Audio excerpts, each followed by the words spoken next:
everyone! Welcome back to my channel. So for today's video, I'm back with another unboxing. So I have two boxes here from BeautyMnl.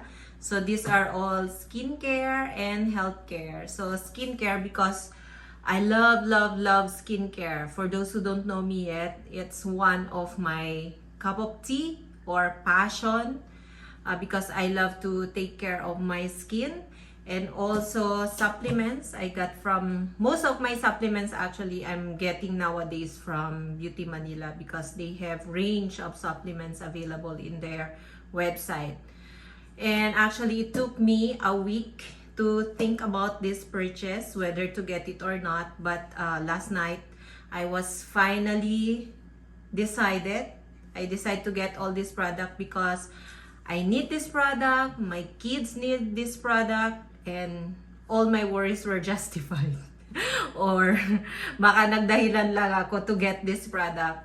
But yes, so let's get started with the unboxing. So I'm going to unbox the smaller box first.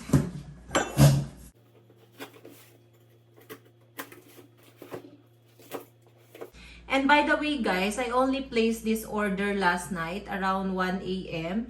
And then earlier, siguro mga 4 p.m. dumating na yung product. So napakabilis ng BeautyMnl, kaya highly recommended talaga yung website nila. Kaya kung meron akong kailangan na skincare supplements, lagi lang ako bumibili sa BeautyMnl.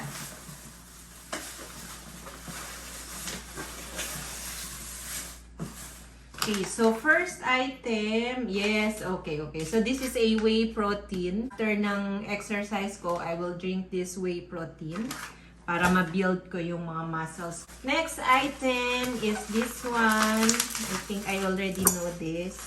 Okay, so this is lemon hand soap by Nature to Nature. Naubusan kami ng hand soap at every 2 weeks lang ako nag-grocery. Ayokong pumunta sa grocery. Kaya nag-order na rin ako ng hand soap from BeautyMnl. Next item is this one, Skin Renewal and Lightening Body Salt Scrub by Good Virtues. This is not for me, this is for Rafa. Kasi marami siyang tumubo na mga bumps. Nabasa ko ano daw yun eh. Ketosis, Polaris, something, basta ketosis something siya. At nabasa ko rin dapat i-scrub, mag-scrub siya ng at least twice a week. Kaya binili ko tong body salt scrub for him.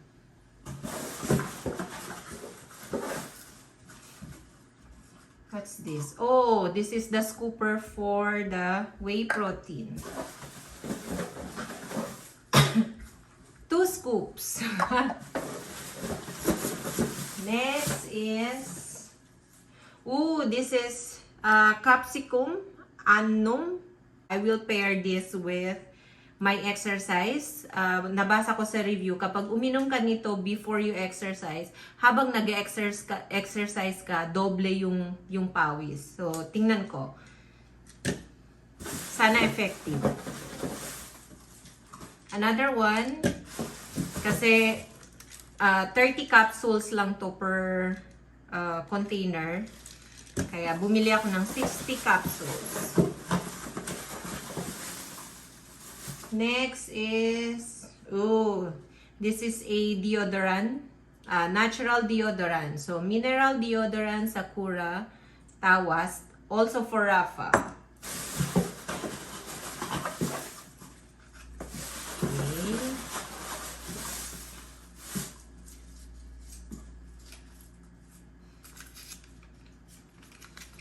Free sticker. Maybe I will give this to Becca. And this one is from Ink. It's a lip tint. Matagal ko na tong inaantay na magkaroon ng stock sa BeautyMnl. Kasi maganda ang formula nito eh. Meron na ako nito na red. Gusto ko naman na pink. Super cute. Yan, ganyan siya. Yan. Maybe I should try this on. Ooh, super creamy. Ang ganda ng color, parang natural pink lang siya. Sakura pink. Super cute. At stain siya. Lip stain. So, pinunasan ko na. Nag-i-stain siya. Okay, so one box is down. Let's unbox the big box. Exciting ang laman nito. Kasi meron akong matagal nang gustong-gusto na skincare. Kaya lang medyo pricey siya. But I finally pulled the trigger and purchased that skincare. A discount card. Thank you BeautyMnl for the discount card. Kailan expired nito? Hanggang May 30.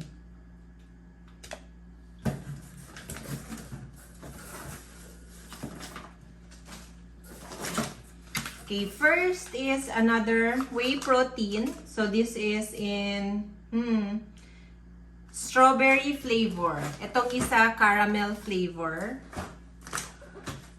Para pag nagsawa ako sa berry, caramel naman.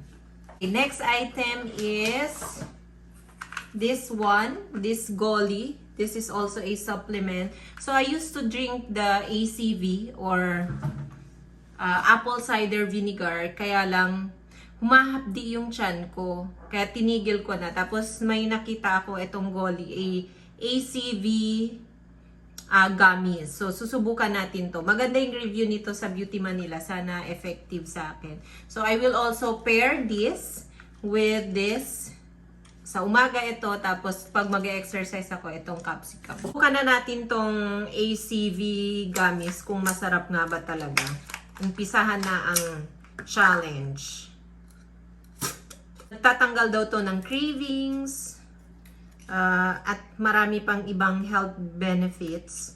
So, same thing ng ACV. Marami din naman siyang benefits. Nagki-clear ng skin, nagka-cut ng cravings. Yun nga lang, hyperacidity ako kapag lagi ako uminom ng ACV. Tapos, ang recommended pa, wala talagang laman yung tiyan, hindi ka pa nag-coffee or tea, inom ka ng ACV. Kaya, ayun. Nagkaroon ako ng hyperacidity. So, try natin to. So, ganito yung itsura niya. I should probably wash my hands before eating. But it's too late. So, sarap. Next item is this AHA BHA Clarifying Treatment Toner from CosRX. This is also for Rafa. Next item is this Peter Thomas Roth Anti-Aging Cleansing Gel. Actually, this is just a glycolic acid cleanser. So, also for Rafa. So, this one, and this one. Sana effective sa skin niya. So, ito yung pang-wash, scrub, and treatment toner. Next item is this Lactin Daily Lotion. Also for Rafa. So, nabasa ko to sa isang vlog na magandang moisturizer to para sa ketosis, sa may mga ketosis pilaris. Kasi meron tong exfoliant. Yes, meron siyang lactic acid na magaling na magpawala ng ketosis pilaris. So, sana effective yung mga products na yun. Okay, so next item is, okay, so marami akong binili sa K-Derma. So, I think most of the items here in the box are from K-Derma. Kasi, sino na-addict ngayon sa Korean drama? Ngayon, ang pinapanood ko ay Vincenzo. Yun yung inaabangan ko. So, next episode nila sa Saturday, April 24. Natatagalan nga ako, ang tagal. Tapos, habang inaantay ko yung episode ng Vincenzo, syempre, nag-i-scout ako ng ibang K-drama. So, napanood ko na ulit yung The King, Eternal Monarch. Napanood ko na rin yung Descendants of the Sun. Kung nanood kayo ng The King, Eternal Monarch, meron silang ginagamit na pang treatment sa mukha. Ito yung sinasabi ko na mahal, pero matagal ko nang tinitingnan. And finally, last night, I was able to pull the trigger and purchase this item. It's all because of the K-drama. Mr. Lee, lagot ka. Napagastos ako dahil sa'yo. And presenting the K-Derma LED light mask.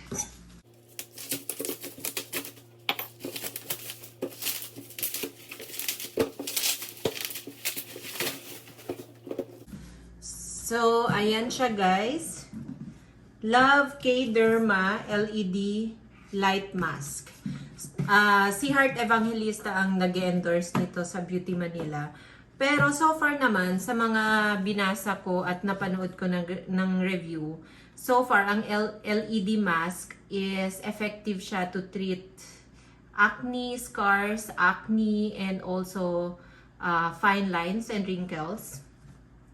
So, gagamitin lang to at least 20 minutes a day with a corresponding mga products na meron sila dito din sa K-Derma.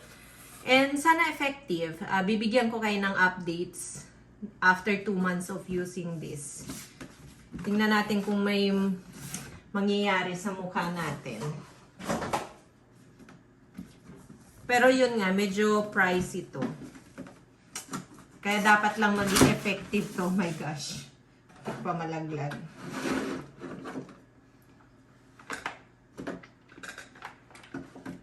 So here's the device. May dust bag. Syempre may kuryente to. Saan ko to ipa-plug? So meron siyang plug.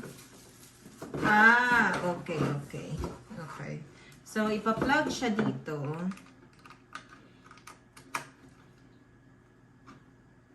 And then, this one is a rechargeable. Okay. So, dapat i-charge to. Tapos, makes sense. Kasi, pangit naman yung nag-charge ka. Tapos, nasa mukha mo tong device. Baka mamaya makuryente. Okay. Sige, itatry natin to. Pero, hindi ko i-demo ngayon dito. Kasi, meron akong makeup. Pero, at least, I will try to check kung gumagana siya. Walang charge. Kailangan ko i-charge para gumana siya. Pero this is how the device looks like. Tapos, yan. Ito yung sa likod niya. So, maraming mga light dito sa loob. So, kapag napaandar na to, iilaw yan. And then, ito yung charger. Next item is this glass skin activating gel. So, according to their website, kailangan lagyan muna tong activating gel and then use the mask. Okay, so this is how the container looks like for the glass skin activating gel.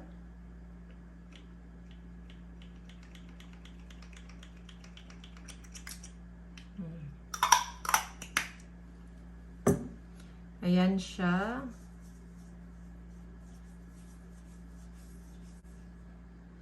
At ang bango, sana hindi ako magkaroon ng breakout kasi medyo sensitive yung skin ko sa mga may fragrance na product. So, fingers crossed. Next is the Hydro Bright Face Moisturizer, also from K-Derma. And this is the Hydro Bright Face Moisturizer. Subukan naman natin. Pare-pareha sila ng color and texture. So mas thicker formula yung Hydro Bright Moisturizer kesa dun sa eye cream. Mabango din siya. Sana hindi talaga ma-irritate ang skin ko dito. Wow, ang silky. Sobrang silky niya. Hindi na siya visible sa skin ko, pero silky silky pa rin siya sa pakiramdam. At sobrang bango. Paulit-ulit, mabango, mabango. Oo nga, mabango na. Next item is the Cloudless Eye Cream. Also from K-Derma. So, dun sa nighttime skincare routine ko, wala akong eye cream. So, yung nilagay ko is moisturizer, which is not good actually. Kasi mas thinner yung skin natin dito around the area. So, it's really advisable to use only eye cream dito sa may area na part. Kasi medyo sensitive siya. So, I decided to purchase this eye cream from K-Derma. And this is how the Cloudless Eye Cream looks like in the bottle. Ang laki pala niya. Ang laki niya. Di ba yung kadalasan yung mga eye cream, ganito lang siya kaliit. Pero ito, sobrang jumbo size na eye cream.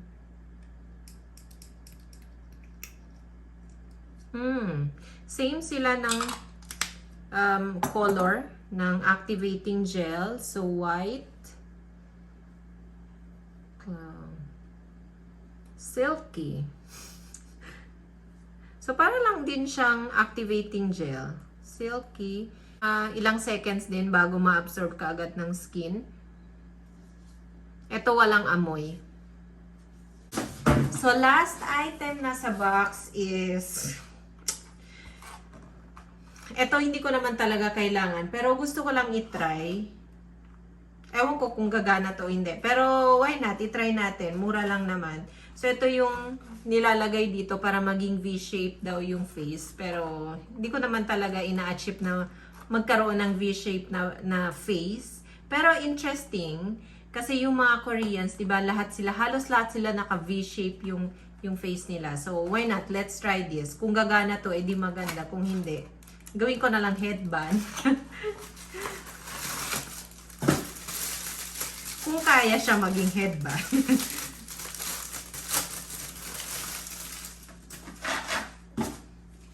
And this is how it looks like. So, okay. Oh, this is how you use. Ito, ilalagay sa ears. And then, you wrap this around.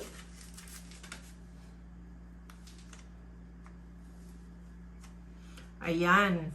So, kapag ginamit mo daw to, just 20 minutes per day, magiging V-shape daw yung mukha. Siguro dahil nape-press siya, yung face dito, kaya natutone yung mukha. Pero let's see. I will also try this in conjunction with all other products that I have here. Siguro after 2 months, I will let you know. Magre-review ako kung okay ba siya o hindi, kung ma-recommend ko ba siya sa inyo or not. Let's see. At doon nagtatapos ang ating haul. So, that's all the products I got from Beauty Manila. This one, LED face mask, I don't know how to operate yet. So, kailangan ko muna basahin yung manual bago ko ipakita sa inyo. But, that's it you guys. Thank you so much for watching. Bye!